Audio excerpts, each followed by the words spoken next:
Baiklah, sebelum dimulai saya akan perkenalan terlebih dahulu. Saya Farenisa Rizky Dewi, mahasiswi jurusan Teknik Industri Fakultas Teknik Universitas Andalas. Nah, saya akan mencoba mendemonstrasikan penggunaan program yang telah saya buat, yaitu program membandingkan metode First Come First Serve atau FCFS dan Shortest Processing Time atau SPT dalam asas prioritas proses produksi. Nah, program ini membantu produsen dalam memilih metode untuk melakukan penjadwalan pekerjaan berdasarkan beberapa kriteria sesuai dengan input data yang dilakukan oleh user. Nah, langsung saja kita mulai. Untuk masuk ke program dapat diklik continue, sedangkan cancel jika diklik maka program akan selesai. Kita lanjut ke program. Selanjutnya muncul tampilan seperti ini, halaman mendaftarkan akun. Kita akan daftarkan akun.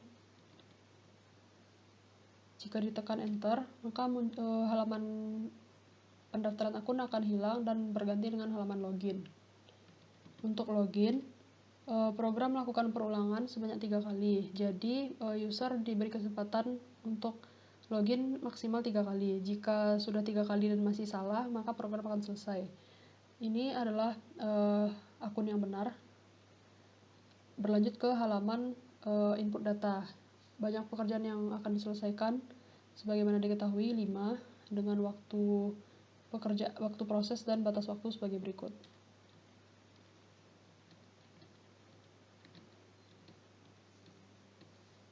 Nah, jika waktu proses ataupun batas waktu diinput dalam misalnya dalam huruf seperti ini, maka program akan memberikan kesempatan kepada user untuk ulang memasukkan data.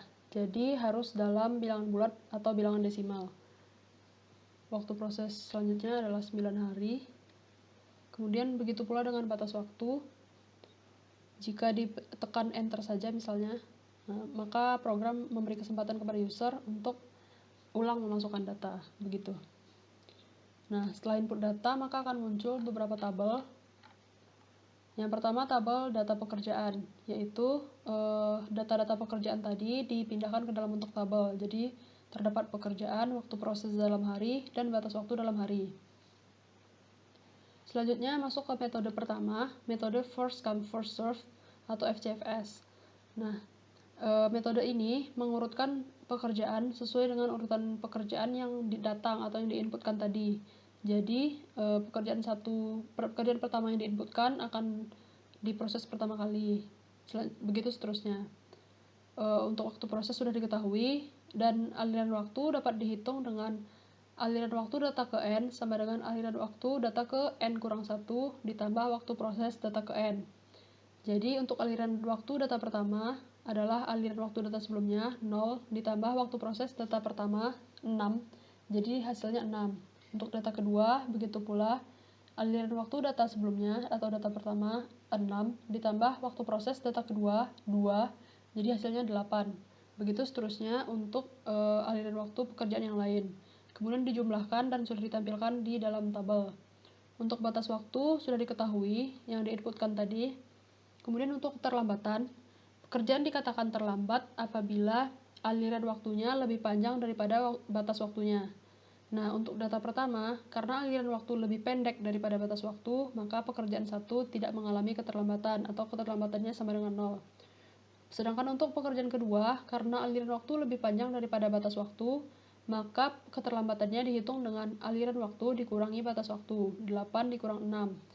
Jadi hasilnya 2. Begitu seterusnya untuk keterlambatan pekerjaan yang lain. Dan dijumlahkan dan sudah ditampilkan di tabel.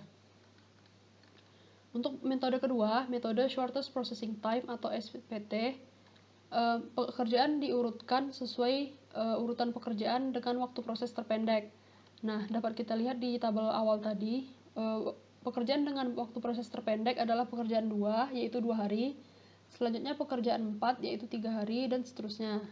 Nah, setelah diurutkan, dimasukkan ke dalam tabel, dihitung juga aliran waktu dan keterlambatan dengan cara yang sama seperti metode sebelumnya. Kemudian dijumlahkan dan ditampilkan di dalam tabel.